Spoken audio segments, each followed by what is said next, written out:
Boa tarde.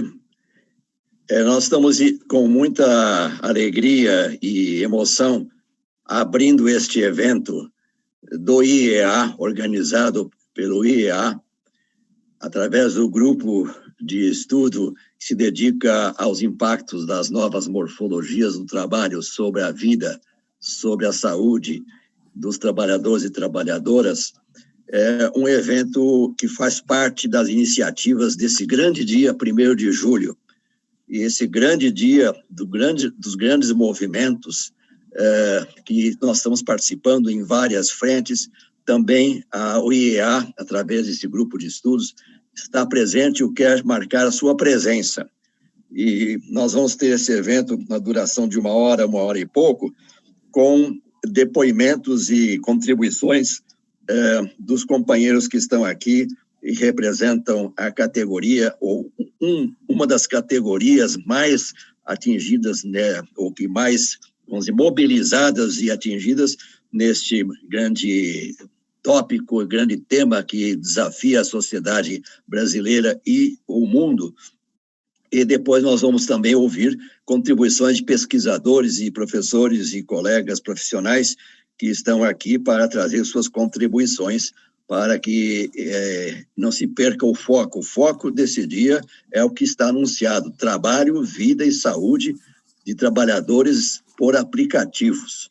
2 pontos: impactos da pandemia da Covid-19 e como avançar na direção de conquistas. Este é o grande tema desta tarde, a partir deste horário. Nós pedimos desculpas por um pequeno atraso de início, que cada um está num lugar, e eu também acabei me atrapalhando um pouco para nós acessarmos o sistema. Nós estamos com os nossos convidados aqui, falta ainda Gilmar Ortiz, que talvez precise ser localizado para entrar na nosso grupo. E nós vamos, então, as pessoas que quiserem, de alguma forma, enviar perguntas ou questões, poderão fazer por e-mail. O e-mail é IEA Responde, tudo junto. IEA, que é o Instituto de Estudos Avançados, tudo junto, responde, @usp.br. E essas perguntas vão ser reunidas lá pelo nosso operador Sérgio Bernardo, que está aqui nos ajudando, nos apoiando, e ele vai encaminhar depois para mim, ou algum outro apoiador do IEA. Como vocês todos sabem, nós estamos dispersos em vários pontos da cidade e mesmo do país, e então estamos fazendo um esforço coletivo, como se fosse um evento lá na sede do IEA, onde temos uma maravilhosa infraestrutura. Bem-vindos e bem-vindas a este grande evento e que se junta aos outros eventos desse dia. Eu vou começar convidando o Gilberto Almeida dos Santos, que aqui está junto com o companheiro Rodrigo Ferreira. Os dois estão representando o Sindimoto São Paulo. E eu vou pedir que cada um faça uma breve síntese da pauta de hoje e o que fizeram, juntando o Gilberto e depois o Rodrigo. Em seguida, nós vamos pedir as contribuições da companheira Juliana, que está aqui, da companheira Ludmila e do companheiro Renan. E com isso nós vamos mais ou menos ocupar 1 hora e pouco, mas a nossa motivação é juntar-se ao movimento e não deixar o IEA ficar, vamos dizer, fora desta luta. IEA significa USP, Universidade de São Paulo. Certamente ela tem outras iniciativas em outras unidades, mas o Instituto de Estudos Avançados é o que sai na frente para marcar sua presença, e seu posicionamento não é acadêmico ou de curiosidade, mas é de engajamento na luta. Gil, você pode nos dizer, nas suas palavras, você até já estava falando aqui na abertura, conte um pouquinho como foi esse dia e qual é a pauta, e se for necessário, depois eu te aviso a hora que tem que passar a palavra para o Rodrigo, mas você começa. O Gilberto pode começar a abrir o seu microfone. Está aberto já. Obrigado. Boa tarde, professores. Obrigado, e doutores. Obrigado pela oportunidade, pelo espaço, né? Então, o movimento de hoje é um movimento que ele nasceu da revolta dos trabalhadores por conta da precarização, né, de todos os direitos trabalhistas e dos ganhos também. E o sindicato entrou também para organizar e dar um rumo para essa organização. entendeu? Para esse movimento. Então, pela parte da manhã, a gente concentrou aqui uma grande quantidade de trabalhadores no sindicato e a gente fomos para frente do Tribunal Regional do Trabalho, onde lá a gente protocolou a pauta, né, da categoria com as reivindicações, entendeu? Dentro dessas reivindicações, tem toda a demanda que a categoria, ela, de uma certa forma, está pedindo, que são coisas básicas, inicial, como aumento no valor das entregas, fim dos bloqueios indevidos, assistência social para os que contraíram o Covid-19, entendeu? E seguro de vida, alguns pontos, algumas coisas que as empresas não estão dando. Sem falar em toda a questão relacionada ao direito trabalhista, que essas empresas não enxergam. E aí, diante desse cenário, por já ter 2 ações civil pública dentro do Tribunal Regional do Trabalho, com decisões diferentes, que uma é da Log e outra é do iFood, a gente achou melhor levar a categoria lá para a porta, justamente para estimular o tribunal a observar maior toda essa situação que está acontecendo no segmento e se atentar agora nessas 2 decisões de julgamento que vai ter, né? Tanto da Log quanto do iFood. Na subsequência, eu creio que deve ter outras audiências também, para que seja feita justiça por esses trabalhadores que não estão tendo, né? Você pega uma categoria que é uma atividade extremamente de risco, extremamente perigosa, injeta milhares de trabalhadores na rua e pressiona eles para eles ganhar o salário deles por número de corrida e por velocidade de entrega. Então, acrescentado isso aí, mais um pouco de imprudência e falta de regulamentação da atividade, aí o número de acidentes e de mortos é gigantesco, chega a ser muito maior do que o próprio Covid-19, né? Aí, diante desse cenário, né, a gente espera que o judiciário, de uma certa forma, faça uma intermediação, chamando essas empresas, pelo menos para cumprir alguma coisa do que está na pauta dos trabalhadores. Aí, por enquanto, essa discussão não se aprofunda dentro do judiciário, entendeu? Doutores e professores. Eu não vou me alongar muito, eu vou deixar o Rodrigo também falar, e eu vejo que tem muitos outros aí também para falar. Era isso, doutor e professores. Desculpa, eu queria fazer 2 observações antes de passar a palavra para o Rodrigo.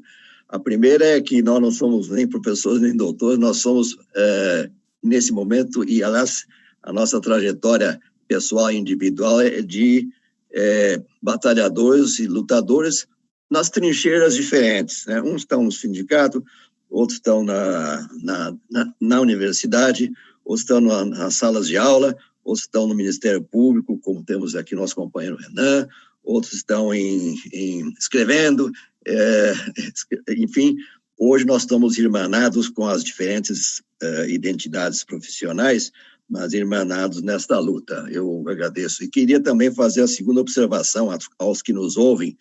O que acontece com essa categoria que, vamos dizer, que hoje se revolta, expressa a sua indignação e demonstra a sua capacidade de mobilização, é uma amostra do que está acontecendo com o universo do trabalho e dos trabalhadores em nosso país. Eles estão mais visíveis, até pela circunstância que foi mencionada, essa chamada essencialidade, os essenciais, ao longo da pandemia, um termo até bem, vamos dizer assim, que merece nossa reflexão, e seja no sentido de que, se isso for verdade, tivessem que ter realmente, pelo menos, esses direitos básicos que foram mencionados agora há pouco pelo Gil, mas eu também quero dizer que é uma amostra do mundo do trabalho e do desmanche trabalhista, desmanche previdenciário, da precarização do trabalho, da pauta neoliberal mais perversa que vem sendo implantada no Brasil. Então, todos nós que estamos ouvindo e participando, mais jovens ou menos jovens, estamos, de alguma forma, vamos dizer, participando, seja no sentido de perceber isso, seja no sentido de sermos atingidos por esse tsunami neoliberal, seja porque todos nós estamos engajados, percebendo que isto é, hoje, uma agenda, vamos dizer, hegemônica, predominante e agressiva. Então, tem que ser visto com essa perspectiva de que ninguém está imune, ninguém está poupado e ninguém será poupado se não se manifestar, não brigar, não lutar uns com os outros. A nossa força é justamente nós nos juntarmos na luta. Obrigado por enquanto, Gil. Vou passar a palavra para o Rodrigo. Você abre, por favor, seu microfone aí. Rodrigo, complementa ou comenta o que você desejar. Primeiramente, boa noite aí a todos, companheiros, então, amigos, né, acadêmicos e mais, né, a minha pauta, a minha fala, complementando o que o Gil falou, até estou de máscara, porque estou no ambiente de trabalho, que realmente a situação dos aplicativos, ela são 6 anos, né? 6 anos que começou essa discussão. Vou fazer um pouquinho do histórico para vocês entenderem, né? O tanto que, além da precarização, né? Por exemplo, a gente tem a precarização da uberização, né? Porém, no transporte remunerado, individual, de passageiro.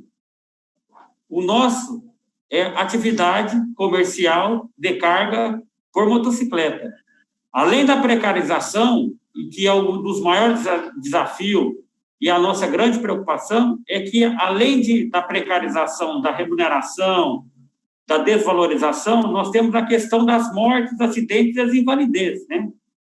Então, nesse período de pandemia, agora, para me voltar ao passado, as mortes por aplicativo de entrega aumentaram 85% no mês de março, e se pegar março e abril e maio, dá um aumento de 50%, né? E isso é muito grave, né? Isso é muito grave porque está matando. Nos últimos 45 dias, nós tivemos 6 sequelados com a perna amputada. 6. Todos de aplicativos, um senhor de 63 anos de idade, como um jovem de 19, que perdeu a perna.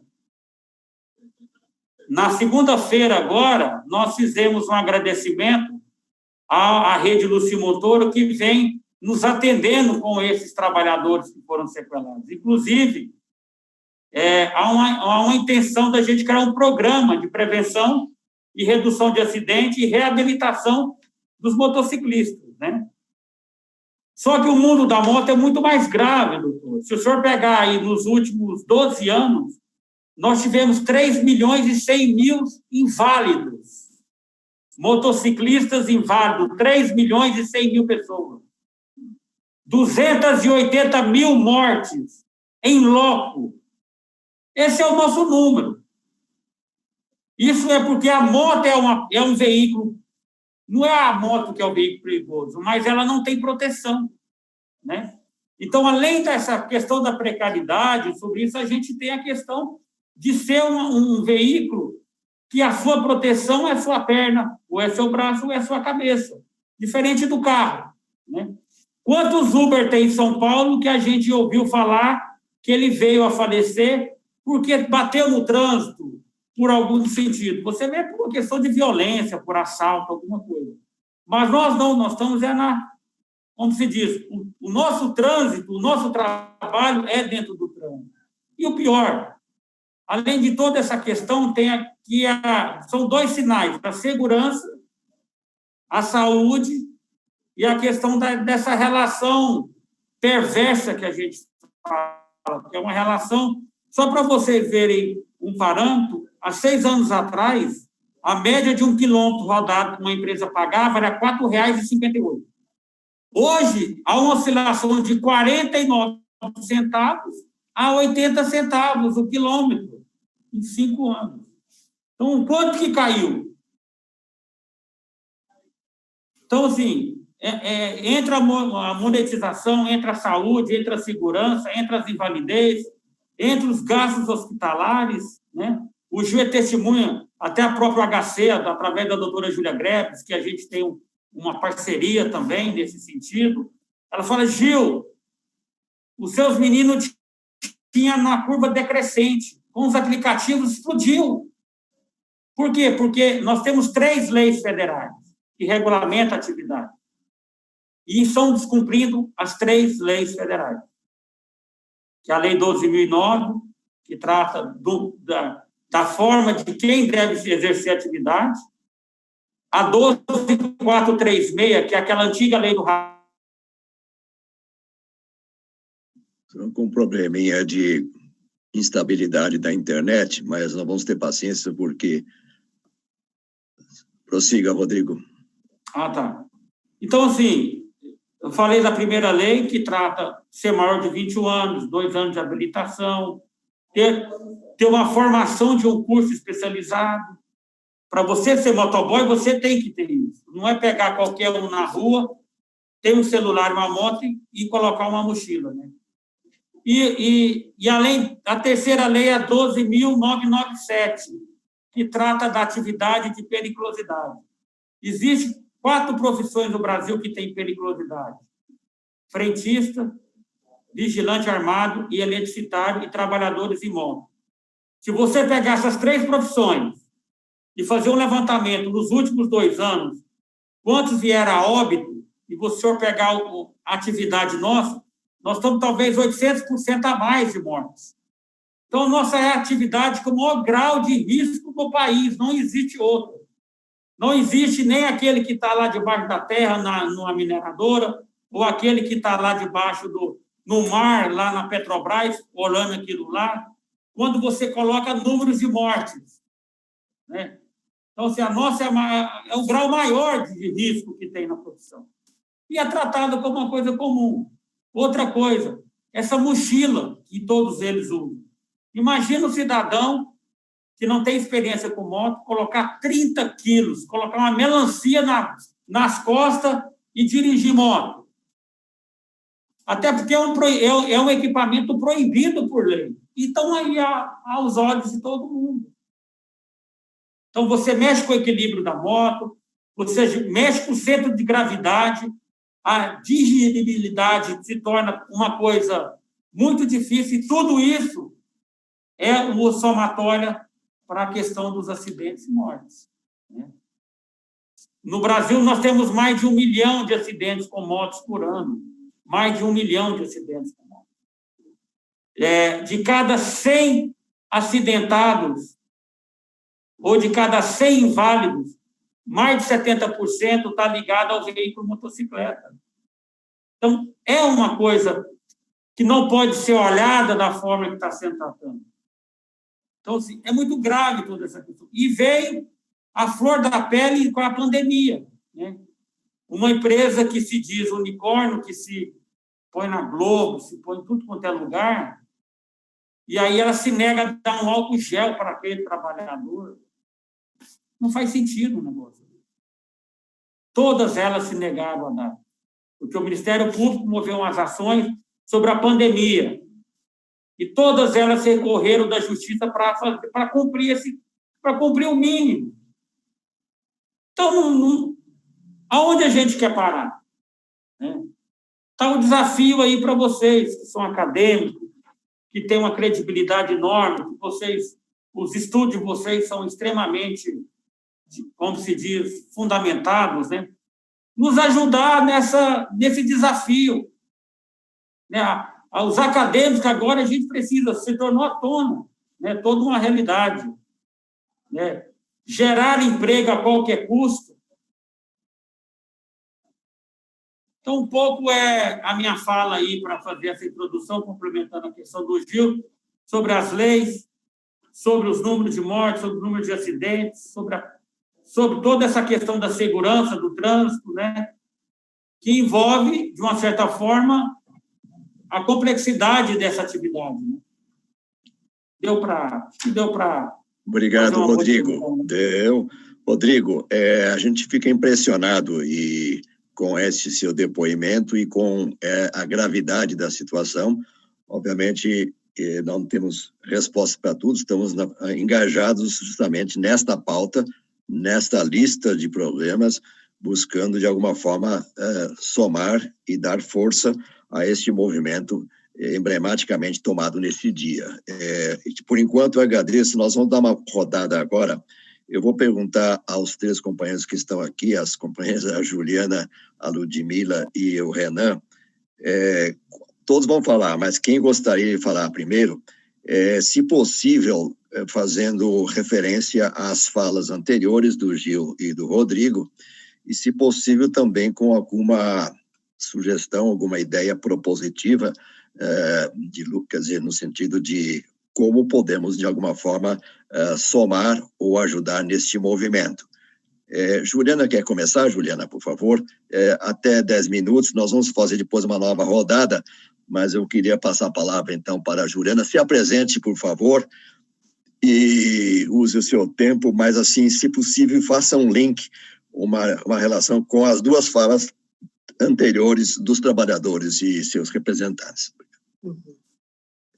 Obrigada, Gilberto, obrigada, Rodrigo, professor Renê, Renan, Ludmila, os trabalhadores aqui do IEA, que estão também apoiando nossa comunicação na noite de hoje. Eu acho que também é sempre importante saudar quem está do outro lado lá, fazendo com que aconteça esse momento de compartilhamento, né? E agradeço também a todas e todas que estão aí na audiência e que também, eventualmente, vão poder contribuir para o nosso debate, para essa situação tão complexa que nós, como bem o professor Renê nos trouxe, né, estamos aqui em uma irmandade, tentando pensar junto modos de enfrentamento do mal, né? Eu vou chegar um pouco nessa questão de uma certa banalização do mal. E me apresentando rapidamente, eu sou psicóloga, mestre e doutora em psicologia social, filha de sindicalista. Então, essa realidade que você, apesar desse estereótipo aqui, eu não sei por que eu nasci branca de olhos claros, tá? Foi um acidente do destino, porque eu fui criada numa comunidade e muito envolvida desde pequena com meu pai, distribuindo jornalzinho na porta da empresa. Então, é uma questão que me toca muito, muito mesmo. E aí, vamos lá, o meu desafio maior aqui, eu acho que é o tempo, mas vou tentar ser bem concisa para poder ouvir nossos amigos aqui também. Bem, eu acho que para começar a nossa discussão, é importante dizer que a luta por um trabalho justo e um trabalho decente, ela é uma construção permanente, é um palco de luta permanente.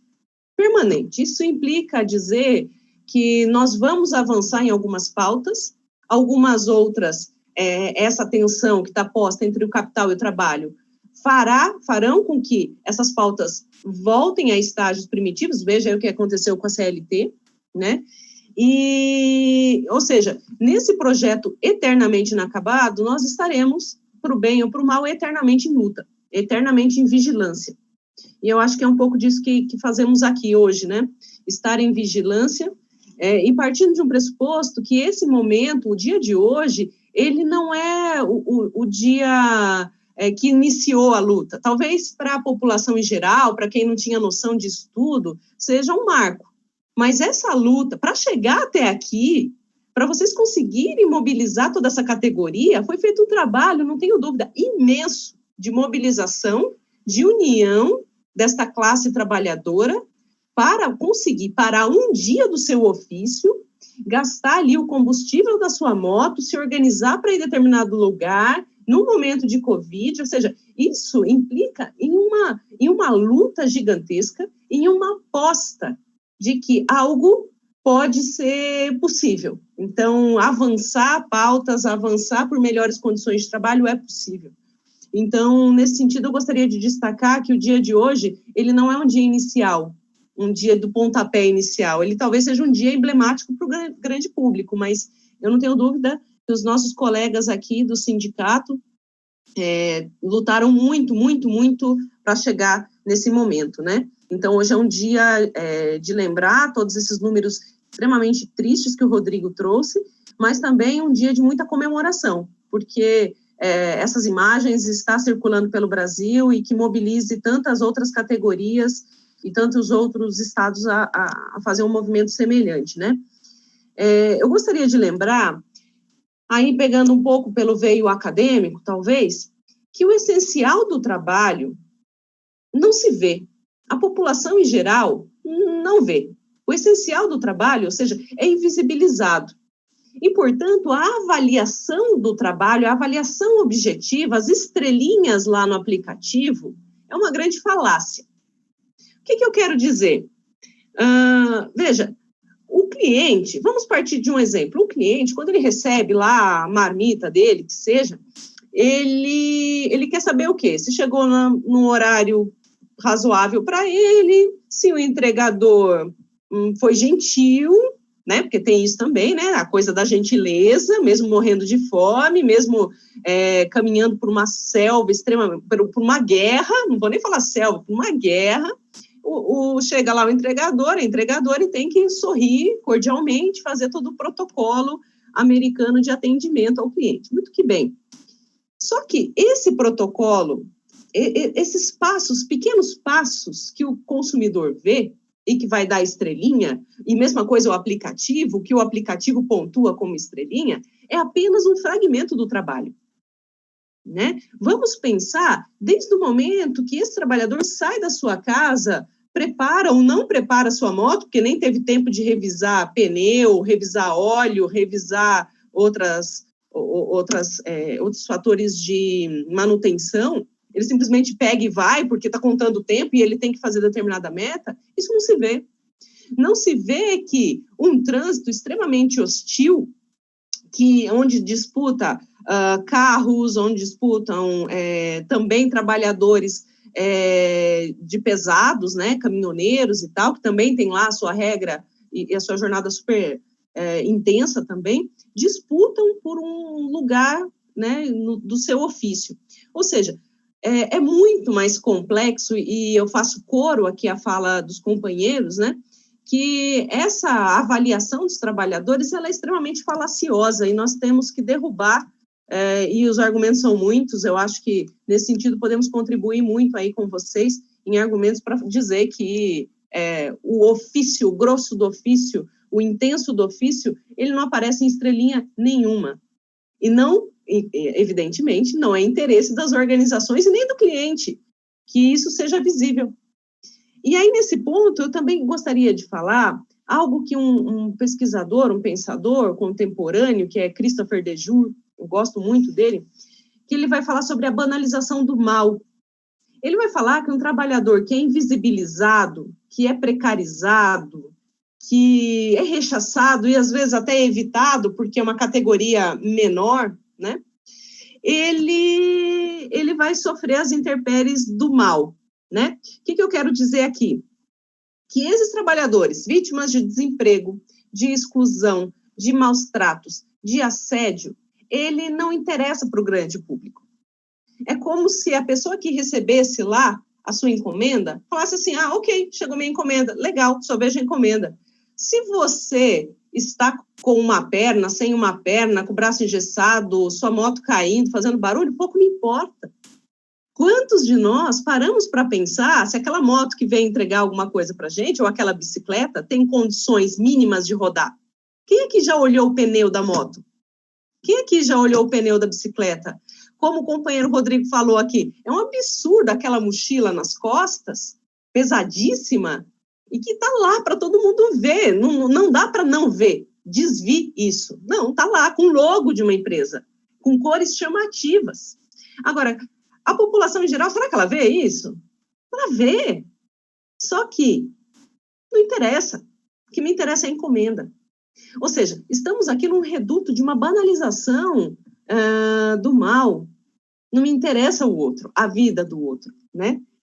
E por isso que todo movimento de reivindicação, de luta, de partilha, isso que vocês conseguiram organizar hoje, é de fato uma forma de lutar contra essa submissão, esse aceite, esse consentimento. Tá tudo bem, é assim mesmo.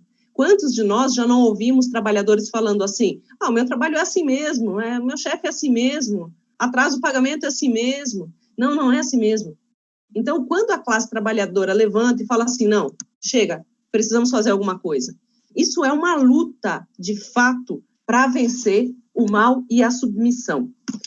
Quando vocês falam sobre a coisa do álcool em gel, veja, o que é, qual é o custo, qual é a despesa do álcool em gel para essas empresas? O que isso impacta no faturamento da empresa? O que isso impacta? Para não dizer que nada, né? Não consigo nem mensurar. Agora, o que me ocorre é o seguinte, o que existe é um contingente absurdo de desempregados, pessoas desesperadas por trabalho, por alguma renda no final do mês, e tudo bem morreram quantos hoje? Morreram 200, tudo bem, tem outros 200 aqui na fila do aplicativo. Isso se chama, nas palavras de um querido pensador, se chama também necropolítica, morte de negros pobres periféricos. Porque quem que vai assumir a bicicleta do outro, né? Ele vai ter que comprar, porque ele é empreendedor, lógico, né? Ele que compra, faz o carnê lá e tal. E se esse jovem morrer, vem outro. Normalmente, negro, pobre, da periferia. Um outro ponto que eu gostaria de destacar é que, e aí pensando junto com vocês que estão lá no sindicato, junto com esses trabalhadores, eu diria que nós temos que operar para poder trazer mais ainda vigor para essa luta.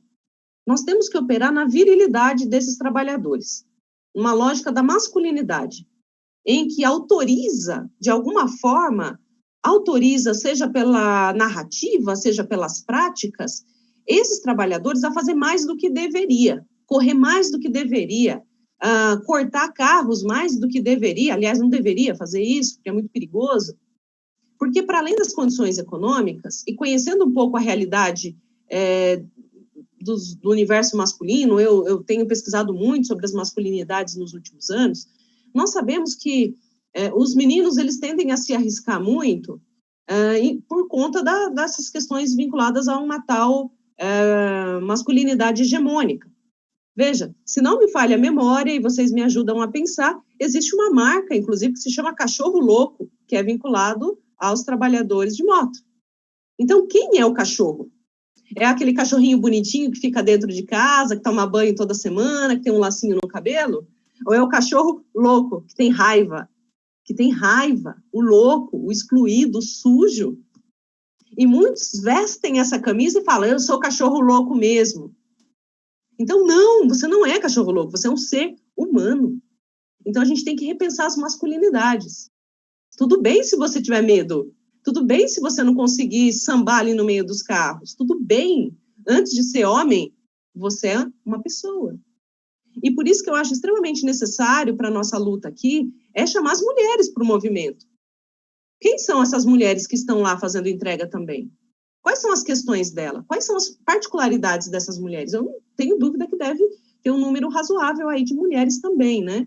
Então, trazê-las também para a cena, para algum protagonismo, para ajudar, né? E, por fim, já finalizando minha fala, no comecinho aqui do nosso encontro de hoje, não estava aberto para o público, mas o Gilberto, ele trouxe um depoimento muito lindo, assim, aqui entre nós, né? Ele falou algo assim, nossa, eu estou cansado e eu estou rouco, não está saindo nem a voz direito. Isso me soou de uma beleza inenarrável. Por quê? Porque ele não está rouco, porque ficou gripado, porque pegou Covid. Ele está rouco porque hoje foi um dia de luta para muitos e para ele que está lá rouco. Foi um dia em que ele conseguiu gritar, conseguiu xingar, conseguiu extravasar. E isso, na perspectiva da psicologia, é fundamental para mover pequenas pedrinhas no caminho, que são uma montanha.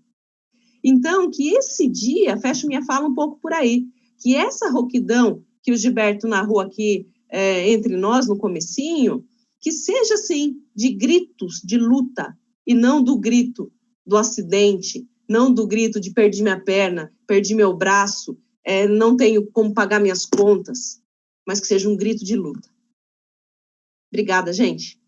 Obrigado, Juliana. Ficamos encantados com a sua fala também, e estamos assim nesse clima, nessa atmosfera maravilhosa, e de que cada um traz a sua contribuição. Eu queria agradecer por enquanto. Nós vamos fazer a rodada com a Ludmila agora, vai se apresentar, vai dizer de onde é que ela está falando, de onde que eu digo, no sentido da sua trajetória e sua temática, e como é que o que ela propõe que possa ser feito, além do que está sendo feito, ou para realmente alcançar avanços, como é a proposta deste evento nesta noite.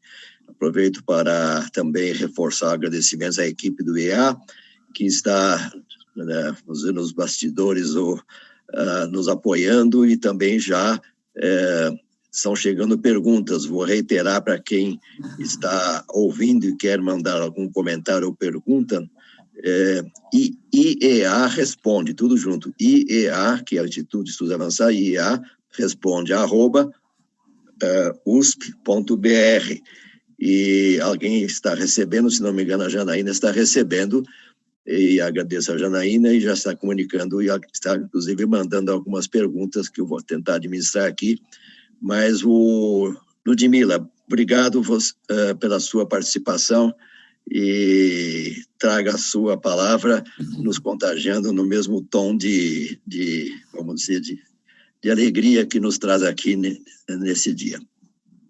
Obrigado, Ludmila. Boa noite a todos e todas. Agradecer ao professor René pela iniciativa, né, de organizar esse nosso encontro, e cumprimentar os colegas e todos que estão aí nos assistindo.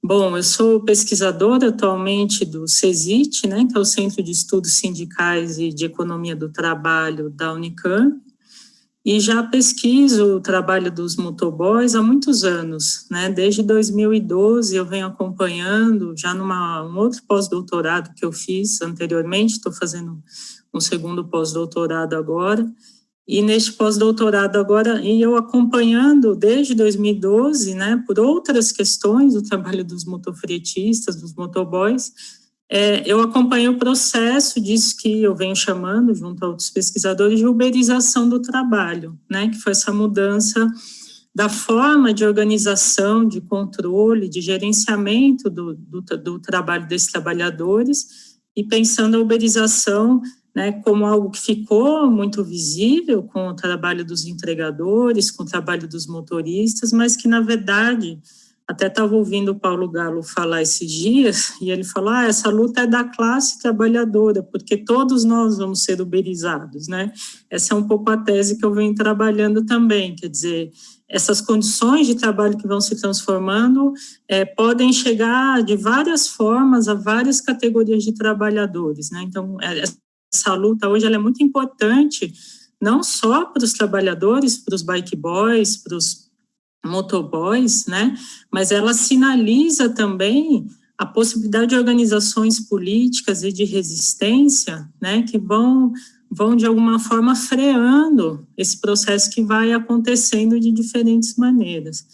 Mas eu ia fazer uma fala de uma forma, professor, mas ouvindo o Rodrigo, eu queria dialogar com a fala dele, eu achei uma fala muito forte, né?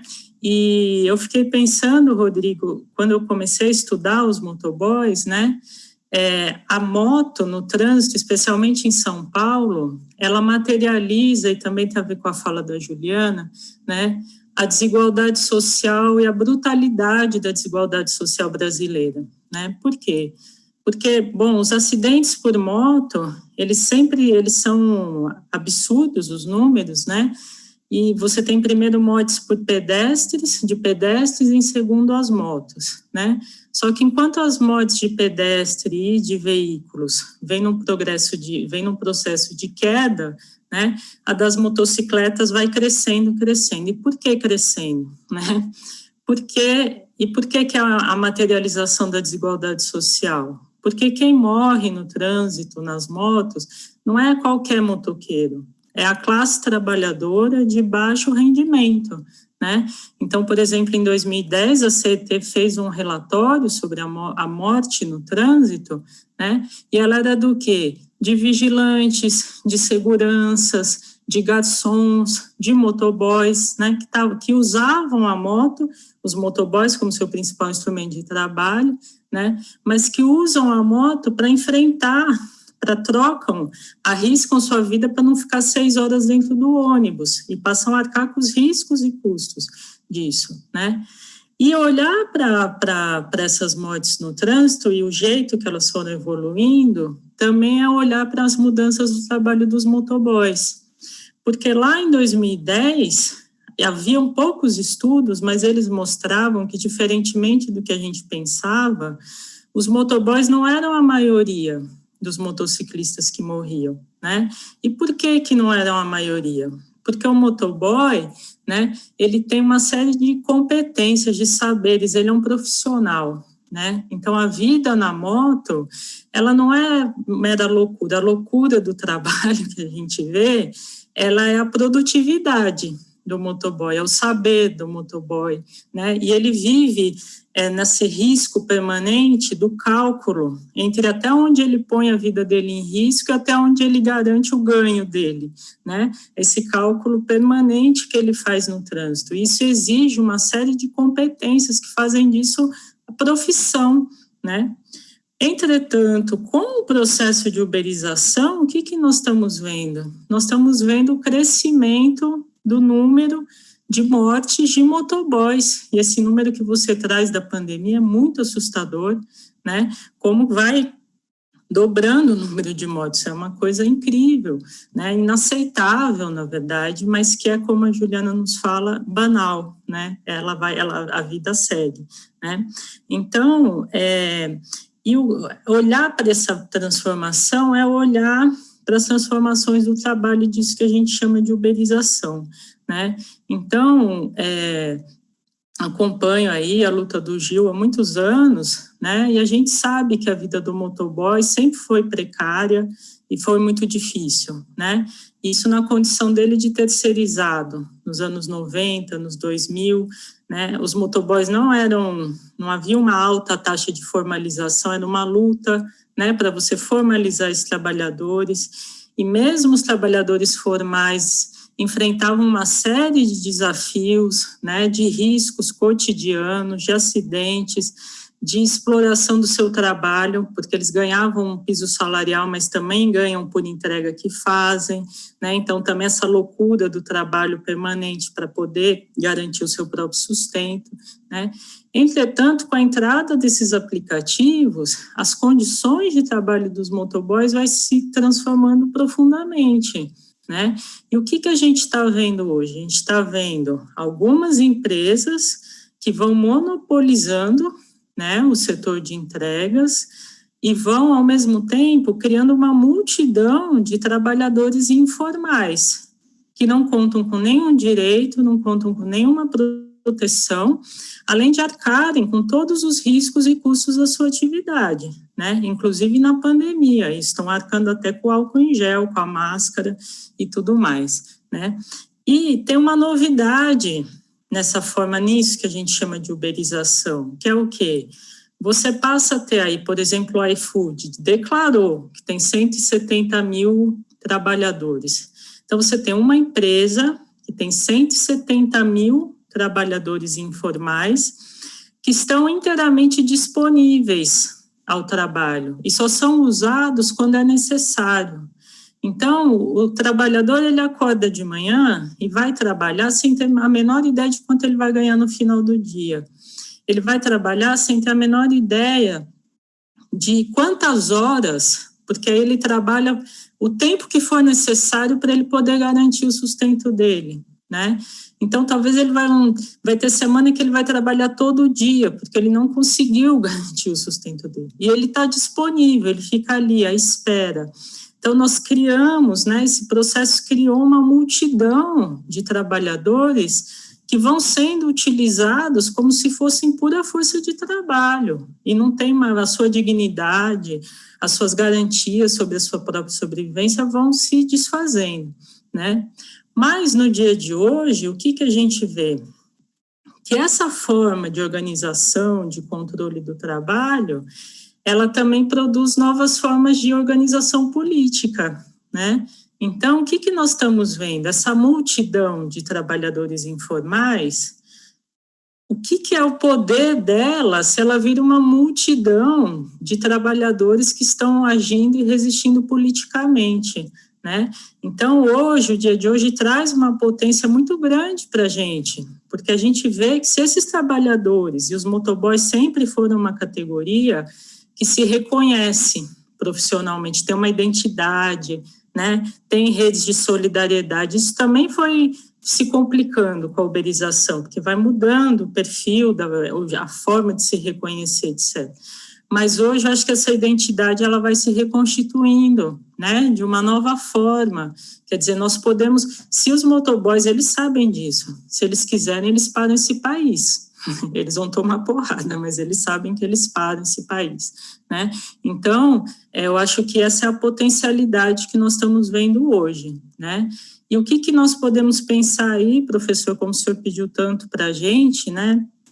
Nós não temos soluções mágicas, né? O Renan pode falar muito melhor do que eu de toda a batalha em torno de um reconhecimento de vínculo, né, desses trabalhadores, né? O que eu insisto muito é que a gente não perca de vista a grande novidade da uberização, que é o gerenciamento algorítmico do trabalho, que é essa possibilidade de você ter essa multidão informal, né, e usar ela quando necessário. Então, é mais do que urgente a gente pautar qual é o valor da hora de trabalho do motoboy, né? Qual é uma jornada de trabalho que esse motoboy vai ter, né? Quais são as responsabilidades das empresas? E, ao mesmo tempo que hoje eles são informais, mais do que nunca, é muito fácil acessar esses dados, né? Então, você tem hoje muito bem registrado todos os dados sobre quantos motoboys tem, quanto eles trabalham, quantas horas eles trabalham, quer dizer, tudo isso está muito acessível, né? Não é difícil regular isso, é uma questão política, né? A gente está nessa batalha. Então, eu acho que sempre, toda a construção que a gente for fazer olhando para frente, a gente não pode ignorar, né? Para além da questão da CLT, existe uma questão da forma como esses trabalhadores estão sendo gerenciados, né? É preciso garantir que as regras desse trabalho fiquem claras para os próprios trabalhadores, porque o cara acorda de dia desligado e ele nem sabe mais por quê, né? Ele não sabe nem por que tal corrida vale tanto e a outra vale tanto, ele não sabe por que veio bonificação, por que não veio, por que veio corrida para o cara que está do lado, não veio para ele. Quer dizer, além de tudo, ele trabalha tendo que decifrar as regras, né? Então, a gente tem que olhar para isso com muita atenção, né? E isso é uma grande novidade mesmo do mundo do trabalho. Mas eu acho que é isso, eu acho que hoje a gente viu o poder da multidão, né? E talvez é um primeiro grande acontecimento, e ele se faz no momento em que esses trabalhadores que foram sempre essenciais, os motoboys são essenciais. São Paulo, por exemplo, não funciona sem os motoboys, né?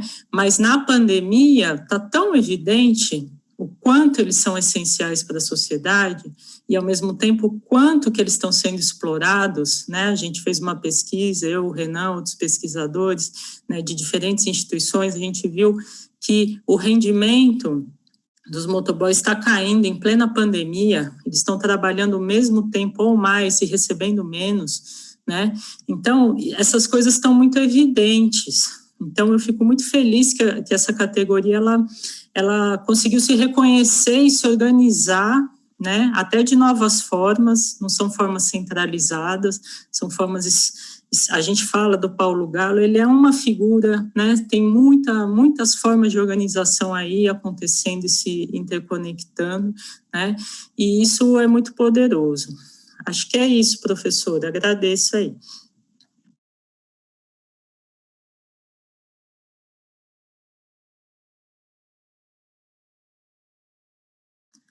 Está sem áudio. Desculpa, eu estou distraído aqui, cansado. Obrigado, Ludmila, você levantou questões essenciais. Muito importante esse mapeamento da força potencial, né, dessa multidão, a multidão que foi mencionada numericamente por você e outras estatísticas que possam mostrar o potencial e, portanto, a mobilização, o poder de mobilização, se houver efetivamente a adesão, se houver realmente a participação, apesar de todas as adversidades, nós estamos num momento de grande hostilidade, de muita violência explícita ou implícita. Já foi mencionada aqui pela Juliana a banalização do mal, a tese da Hannah Arendt e outras, de Dejur, no sentido de que isso seja, de alguma forma, vamos dizer assim, a oposição a essa iniciativa dos trabalhadores, das trabalhadoras, é muito grande, seja por inércia, por negligência, seja por hostilidade deliberada na pauta do neoliberalismo e suas várias expressões. Estão chegando algumas perguntas, eu já passei uma para a Juliana, vai guardar, não sei se já viu, mas é para comentar oportunamente. Tem uma pergunta também que chegou aqui do Renato Galvani Sarto, que pergunta ao presidente Gilberto ou ao diretor Rodrigo, se conseguiram, depois respondem, mas eu vou deixar a pergunta já, se conseguiram dimensionar a adesão e paralisação da categoria na Grande São Paulo, hoje. E temos uma pergunta para o promotor Renan Calil, mas eu vou deixar... Bom, se quiser já responder na sua fala, talvez, se você tem os números de contratantes, entre parênteses, restaurantes, mercados, farmácias, etc., que demitiram motoentregadores para vinculá-los, acho que é para vinculá-los a empresas de aplicativos por entrega, e se foi tomada alguma medida. Os que demitiram seus próprios, né, para vinculá-los a empresas de aplicativos. Se você tem essa informação, esse número, fica para a sua fala também. Eu vou passar a palavra ao Renan, quero dizer que nós temos como teto máximo esta noite às 19h30, e estamos caminhando bem, estamos recebendo algumas perguntas, vamos completar depois do Renan a primeira rodada, depois nós vamos dar uma segunda rodada ou de fecho ou de respostas a perguntas ou debate entre os participantes, tendo como teto às 19h30 em respeito ao público, aos que estão aqui e também aos trabalhadores e trabalhadoras do IEA nesse horário noturno que não é o habitual. Por favor, então, Renan, com a palavra. Bom, professor, obrigado pelo convite para conversar nesse espaço.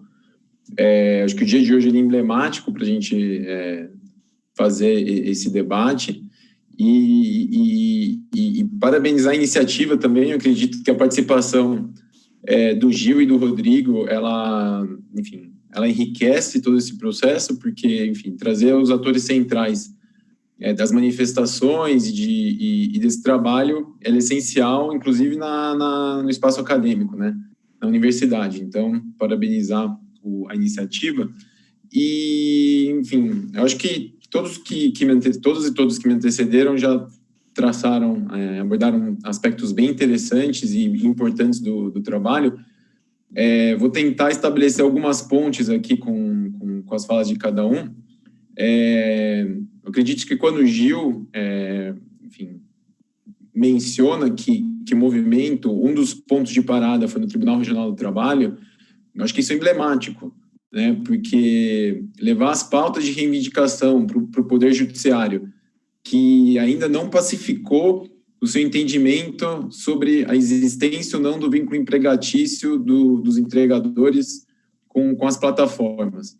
Ele é essencial para sensibilizar os juízes dessa situação e para mostrar também que, apesar do discurso do empreendedorismo, do trabalho autônomo, o que acontece de fato ali é uma situação muito mais precária, vulnerável desses trabalhadores que, enfim, eu acho que a pandemia, tá expondo isso de uma forma muito mais evidente, e eu acho que esse movimento jogou mais luz em cima disso, que esses trabalhadores merecem alguma espécie de proteção social. Não é possível que a gente, enquanto sociedade, enfim, diga que eles são essenciais, e daí, como a Ludmila disse, por conta da loucura que são as grandes cidades brasileiras, que dependem muito desses trabalhadores para viabilizar a vida das pessoas, seja nesse período de pandemia, em que para garantir as medidas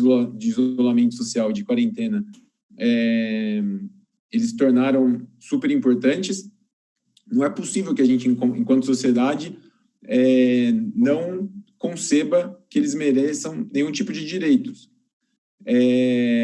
O discurso também da flexibilidade do trabalho, deles poderem escolher, até trazendo novamente a pesquisa que a Ludmila disse, o levantamento que a gente fez, e daí até comparando tanto as jornadas anteriores como as jornadas durante a pandemia, a gente está falando de longas jornadas de trabalho.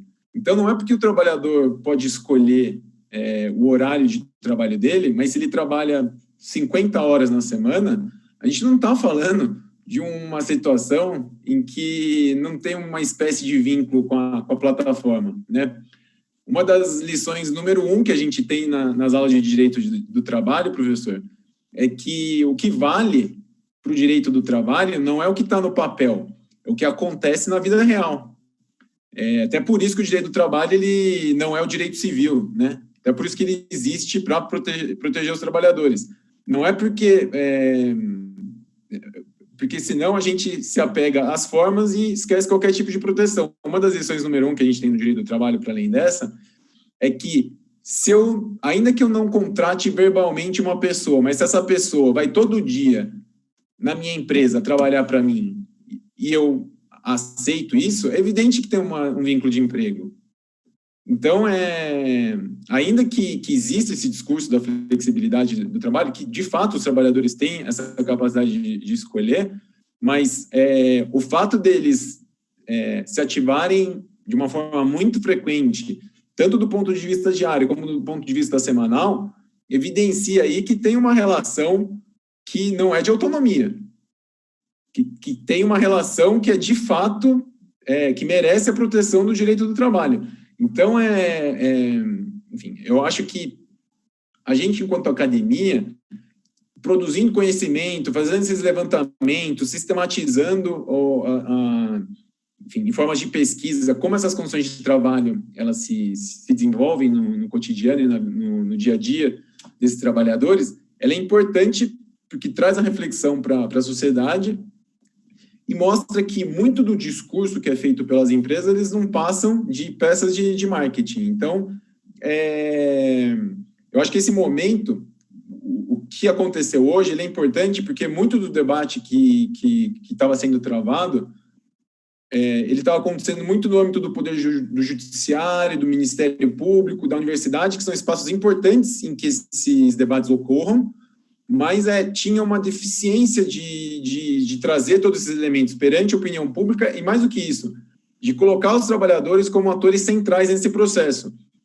O direito do trabalho, ele não surge porque juristas um dia se reuniram, se sentaram à mesa e decidiram que os trabalhadores mereciam alguma espécie de proteção. Mas o direito do trabalho ele existe porque os trabalhadores, por meio da organização coletiva, conseguiram pressionar o Estado e os empregadores para que direitos fossem, primeiro por meio de negociação coletiva e depois por meio de uma positivação legal, que eles fossem reconhecidos aos trabalhadores. Então, colocar os trabalhadores no centro desse debate, ele é essencial. Inclusive, professor, aí já tentando finalizar a minha fala, para a gente conseguir fazer uma rodada final aqui dentro do tempo que a gente tem, para eles colocarem as demandas deles e para que elas sejam centrais, seja numa reivindicação perante as plataformas, seja perante o Poder Judiciário, seja perante os legisladores, pela necessidade de positivar alguma norma que reconheça direitos a esses trabalhadores. Então, acho que a grande novidade que a gente tem agora, e eu até gostaria de ouvir o Gil e o Rodrigo em relação a isso, se eles têm alguma avaliação do que pode ser daqui para frente esse movimento, porque trazer essa pauta de reivindicação e tudo que aconteceu hoje, e como a sociedade viu a cobertura disso, foi muito importante e foi muito poderoso. Então, eu acho que pensar também pela perspectiva deles, como isso vai se desenrolar daqui para frente, seria interessante. E para responder a pergunta só que o senhor mencionou, antes de passar a palavra para mim, um dos grandes gargalos, professor, que a gente tem na hora de fazer pesquisa com as plataformas é a falta de dados de transparência para conseguir entender como que essas plataformas funcionam. Então, os trabalhadores sofrem porque, como a Ludmila disse, um dia ele acorda e ele está bloqueado e ele não tem ideia porque isso está acontecendo. E a gente que faz a pesquisa, a gente tenta fazer uma série de levantamentos em relação ao número de trabalhadores e uma série de outras características das relações de trabalho que é muito difícil de ter acesso. Então, todos esses números que o senhor perguntou, eu desconheço porque a sistematização disso tudo ela ainda é muito não publicizada. Então, eu acabei não me apresentando na hora que eu comecei a falar, professor. Meu nome é Renan, eu sou procurador do Ministério Público do Trabalho, eu sou lotado em São Bernardo do Campo, faço parte dentro do Ministério Público de um grupo de trabalho sobre trabalho em plataformas digitais e eu sou doutor em Direito pela Universidade de São Paulo e minha pesquisa foi sobre o trabalho, sob demanda por meio de aplicativos, né, que como eu chamei na minha tese, esses trabalhos via plataformas digitais e o crowdwork. Então, acho que é isso e obrigado mais uma vez pelo convite, professor. Muito obrigado, Renan. Muito obrigado, Renan. Aproveito também para dizer que que Juliana, Ludmila e Renan fazem parte de um chamado grupo de estudos. A Juliana chegou agora a esse grupo, mas nós temos outros companheiros e companheiras, o Gilmar Ortiz de Souza, que participou dessa articulação e é nosso companheiro que representa a Pastoral Operária, e outros, somos cerca de 12 pessoas que constituem o chamado grupo de estudos sobre impactos das novas morfologias do trabalho sobre o viver, o adoecer e o morrer de trabalhadores e trabalhadoras. É um grupo de estudo no IEA, Instituto de Estudos Avançados. E Renan e Ludmila fizeram já palestras, conferências no final do ano passado e começo deste ano, e nós vamos, assim que possível, retomar nosso ciclo de atividades e certamente vamos continuar trabalhando nessa vertente temática do dia de hoje, que já é um desafio gigantesco e foi por onde vieram também as contribuições iniciais da Ludmila e do Renan. Antes de passar a palavra novamente para o Gil e para o Rodrigo, queria perguntar à Juliana se ela já pode fazer um comentário a tinha vindo uma pergunta, não bem uma pergunta, mas até nos parabenizando pelo evento, que era o Edgar, que perguntou sobre a questão da branquitude e racismo. Você consegue, em poucas horas, fazer um comentário? Nós estamos nos encaminhando, já são 7h15, depois eu vou voltar para o Gil e para o Rodrigo. E, por último, uma rodada aos companheiros que estão aqui, que falaram, e talvez uma proposta de encaminhamento. Juliana, comenta o que o Edgar mandou, por favor. Você com a palavra. Obrigada, professor. Edgar, meu querido, você traz uma questão bastante complexa, bastante necessária, e infelizmente, quem está aqui nesse lugar de fala para tentar tensionar essa questão é uma mulher branca de olhos claros. Ou seja, por mais que eu tenha vivido em comunidade, tenha adentrado todo o universo negro, tenha estudado, os meus melhores amigos tenham sido negros, por mais que o movimento hip-hop corra nas minhas veias, ainda assim, eu sou uma mulher branca, né? E tive as benesses de ser uma mulher branca na minha carreira profissional.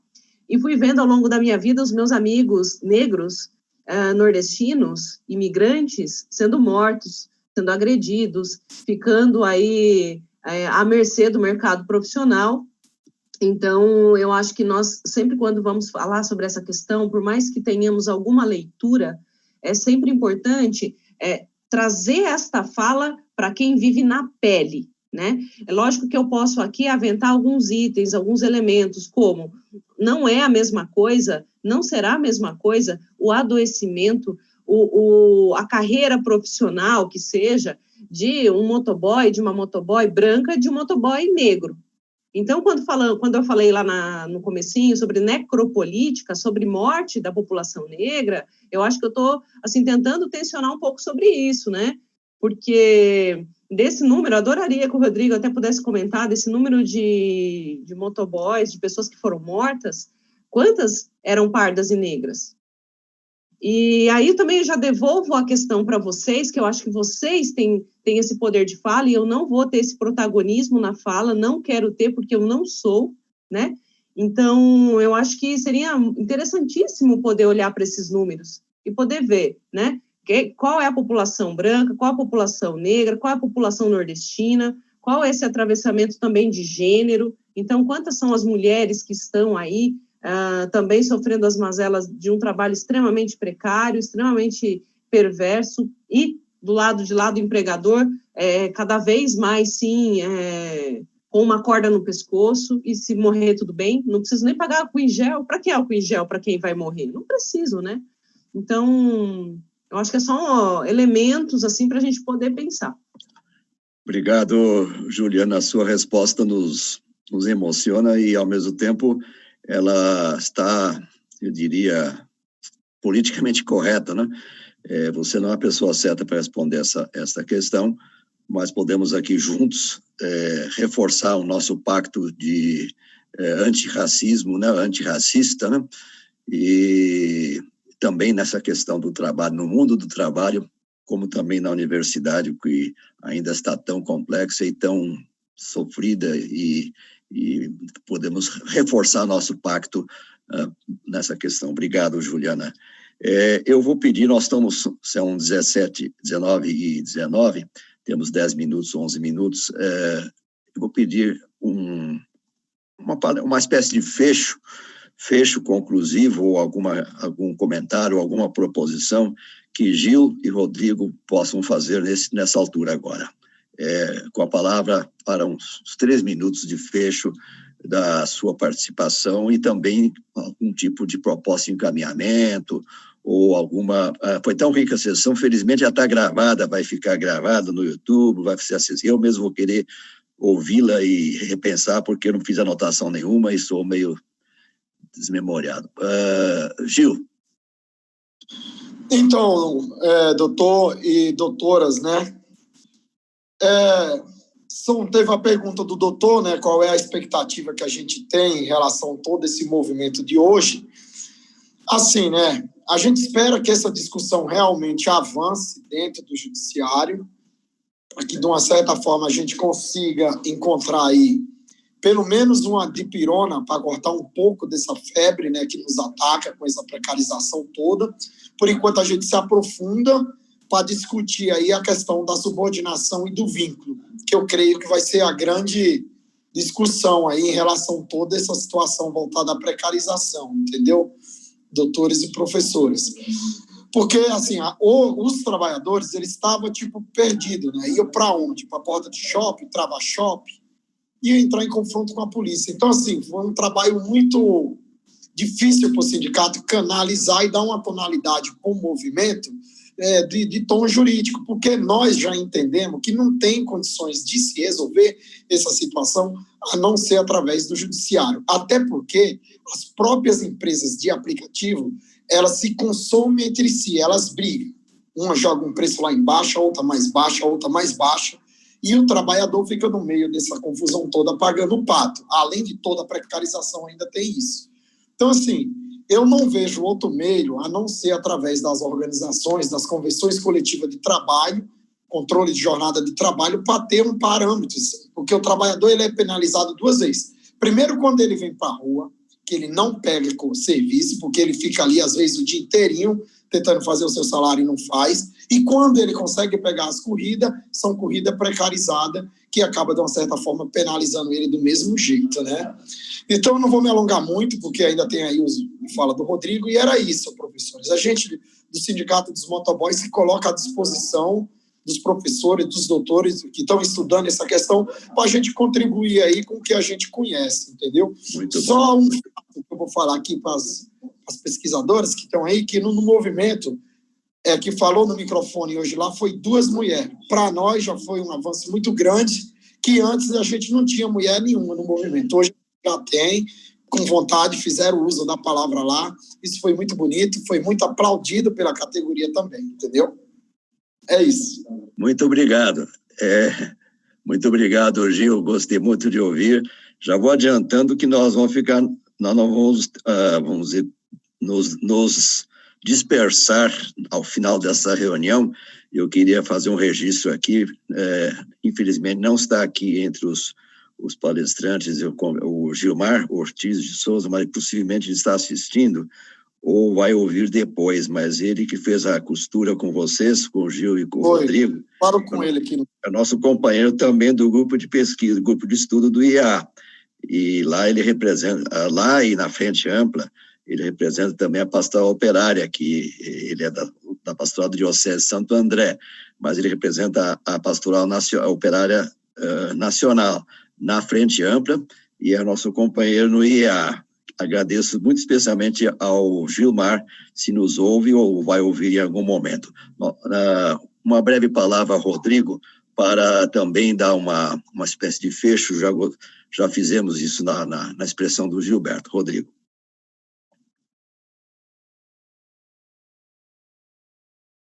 Tem que abrir aí. Aí, foi. Está aberto?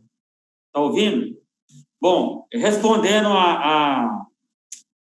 as pesquisadoras Ludmila, né, e também a questão do próprio Renan, os números, tá? Porque a minha parte é estudos também voltado, projetos que a gente tem, toda uma demanda. Em 2014, dados do CAGED, nós tínhamos aproximadamente 120 mil registros em carteiras com CBO 5191 dígito 10. Em 2014, foi instituída a Lei da Periculosidade, que criou um adicional de 30% sobre o salário dos trabalhadores em motocicleta. Já em 2018, 4 anos depois, né, para retratar isso aí, São Paulo tinha quase 2 mil empresas CLT, 38 mil registros. Hoje nós temos 200 empresas e pouco menos de 5 mil registros em carteira. Esse é o dump social, fazendo a retratação daquela questão da drogaria que dispensou seus funcionários CLTistas e jogou eles no aplicativo, né? E sobre a questão da doutora Ludmila, que ela perguntou sobre nordestinos, pardos, negros, né, e mulheres, eu posso dizer que para cada 1.000 motofretistas nós temos 5 mulheres. E sobre essa relativa questão de negros, pardos e nordestinos, sobre essa relação dos acidentes, a gente tem por idade, né? A gente tem também ela por pardos, negros, que nesse exato momento, eu não estou com as informações, mas gostaria de ampliar essa discussão, né? Porque há esses números, posso depois passar aos senhores aí sobre São Paulo, sobre a capital, até mesmo sobre o Brasil, e deixar uma semente para que a gente, essa discussão, que o EA, a importância que o EA tem, a gente sabe, né? Quando a gente fala EA, a USP engrandece e fortalece essa discussão, que a gente possa ampliar essa discussão, porque eu acho que só nós sabemos a importância disso, de senhores doutores, doutorados, né? Mestrados, né? Os acadêmicos trazendo para uma discussão que há pouco tempo a expressão cachorro louco, né? Ela foi, basicamente, a gente conseguiu banir essa expressão, porque em 2005, doutores, quando eu fui convidado a implantar o projeto em São Paulo, só uma retratação, eu fui convidado a implantar pelo prefeito Zé Ferro o projeto de regulamentação do motofrete em São Paulo, nós tínhamos uns dados que 110 mil retrovisores eram quebrados na cidade de São Paulo. Se era pelo pé do motociclista ou não, ou por roubo, mas esse era o número. Depois de 8 anos, esse número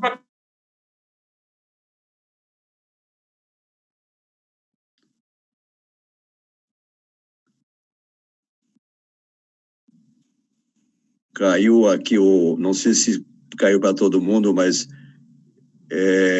Rodrigo vai ter que repetir um pouquinho. Rodrigo, deu uma fraquejada aí na internet, repete esse número depois, que nós não ouvimos. Depois, 105 mil, aproximadamente, depois caiu para 5 mil. Certo. Essa queda, que é a queda do retrovisor, ela tem uma referência a essa valorização que houve até a chegada dos aplicativos que fez o declínio da desvalorização da categoria. Muito obrigado, Rodrigo. Essa pergunta foi provocada também pelo Renato Galvani Sarto, vinculado à Unifesp. Eu queria agradecer a presença dele aqui. O tempo se esgota, quero fazer um convite ao Gil e ao Rodrigo para integrarem o nosso grupo de estudos no IEA. Nós temos como princípio, faz parte do meu projeto, de que eu coordeno justamente trabalhar com os trabalhadores, e não mas com, e eu vou depois formalizar esse convite, mas vocês vão ser integrados, vão ser convidados, se aceitarem, a integrar esse grupo de estudos sobre esse tema dentro do IEA. Instituto de Estudos Avançados não é dos acadêmicos, é da sociedade brasileira, e esse é um diferencial do IEA. Já antecipo que vocês serão convidados e serão iguais a nós no grupo de estudos, porque nós não podemos falar por vocês, assim como Juliana não falou pela questão racial negra. Nós também não temos essa autoridade, apesar de pesquisarmos o tema, de falar em nome dos trabalhadores e trabalhadoras. Obrigado. Nós temos 1 minuto para Juliana, Ludmila e Renan, e fechamos a reunião em respeito ao combinado e aos trabalhadores do IEA e trabalhadoras que estão lá. Juliana, 1 minuto, ou até 1 minuto, Ludmila e Renan. E ficaremos todos ligados ainda, e o convite vai ser feito para ambos. Por favor. Apenas Juliana. Agradecer essa live maravilhosa, poder trocar conhecimento, e faço coro às suas palavras, professor, que acho que o momento pede não apenas uma reconfiguração do mundo objetivo do trabalho, mas até, evidentemente, do nosso fazer enquanto academia. A academia ficou muito tempo restrita nos seus muros, nas suas vaidades, nos seus diplomas, nas suas honrarias. E nós, ainda mais por estarmos no trabalho, entendemos que isso já não se prova, já não se sustenta. Então, é uma honra, é um prazer compartilhar, trocar conhecimento com vocês, e tenho certeza que nós estaremos aqui tentando fazer o nosso melhor junto com vocês, em prol de uma sociedade mais justa e mais igual. Muito bom, muito obrigado. Ludmila. Também, professor, queria agradecer e cumprimentar o Gil, o Rodrigo, a Juliana, o Renan, e estamos juntos aí. Acho que hoje foi um dia bonito, especial aí, no meio de tantos desafios, de tanta barbárie, de tantas derrotas que a gente está vivendo, né? Então, acho que é um dia muito, muito significativo aí para todos nós, claro que de diferentes formas, né? Mas que estamos juntos nessa aí. Muito obrigado, Ludmila. Renan. Agradecer também, professor, a oportunidade. Como a Juliana disse, foi uma experiência muito rica participar desse evento hoje. Parabenizar também a iniciativa de convidar o Gil, o Rodrigo, para integrar o grupo. Acho que, enfim, certamente vão trazer pontos de vista que a gente, enfim, não tem, essencial para a compreensão do cotidiano e das condições de trabalho deles. E desejar boa noite a todo mundo que acompanhou nós até agora. E é isso. Muito obrigado, Renan. Aproveito para agradecer Sérgio Villani e Janaína Oliveira, que estão trabalhando pelo IEA nessa infraestrutura.